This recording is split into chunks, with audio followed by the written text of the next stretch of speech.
Steve Carlson, if you'd be the next to answer this next question. Our audience would like to know each of our candidates' perspectives on global warming.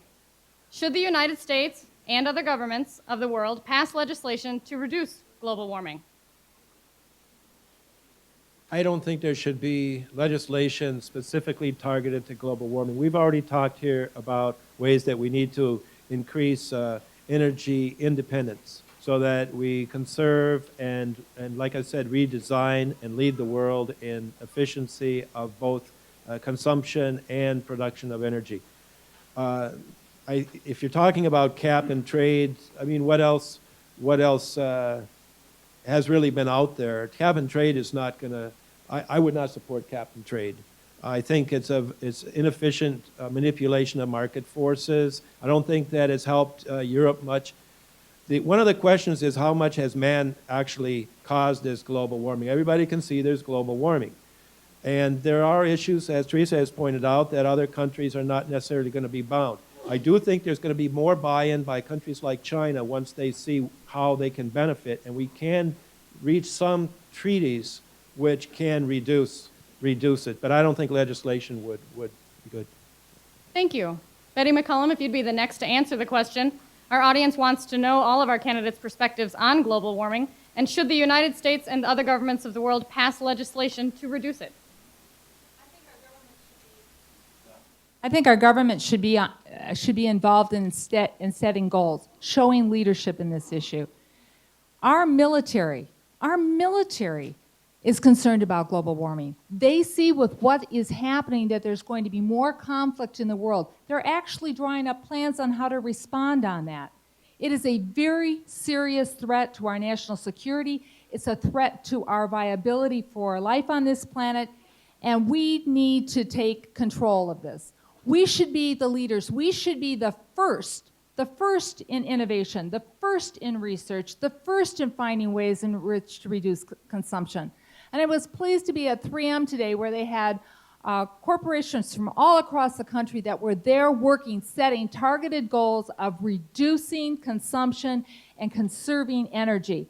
And they did that working with the Department of Energy. It's a public-private partnership that's going to move America forward in research and make us less dependent on foreign oil and reduce greenhouse gas emissions. Thank you. Teresa Collette, if you'd also answer the same question, please share your perspective on global warming. Should the United States and other governments of the world pass legislation to reduce global warming?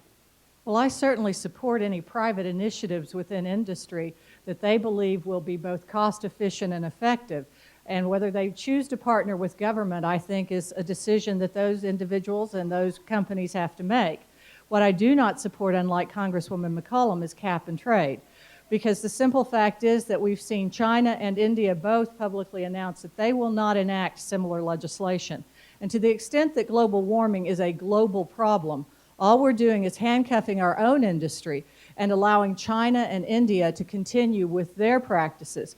If we don't have an international agreement that will be observed by all, what we will be doing is disadvantaging our economy at a time when we are already in recession.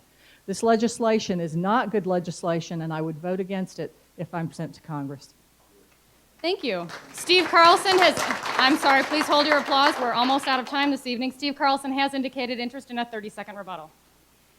Well, when I heard about the military, I just thought maybe that's some of the wasteful spending that we need to look at. I mean, I can't imagine a bunch of generals sitting around, getting paid to come up with, it looks like a big risk game, when this melts here, we're going to, I don't know, I'd like to hear more about that. I do agree that the private investment is the way to go. We shouldn't be picking winners for energies of the future and technology of the future. We need to let the marketplace work that out. It's not all production. Sometimes it's just smart use. Thank you. Betty McCollum has indicated interest in a 30-second rebuttal. The private sector needs to have a smart grid in order to work on.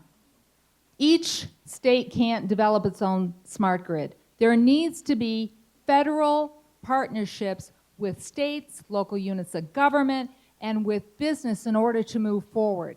Research and development in this area is at our university systems And here is one of the things that I found so interesting in the stimulus bill. 3M received dollars in order to do research to move forward to make us more energy efficient and create more jobs. Thank you.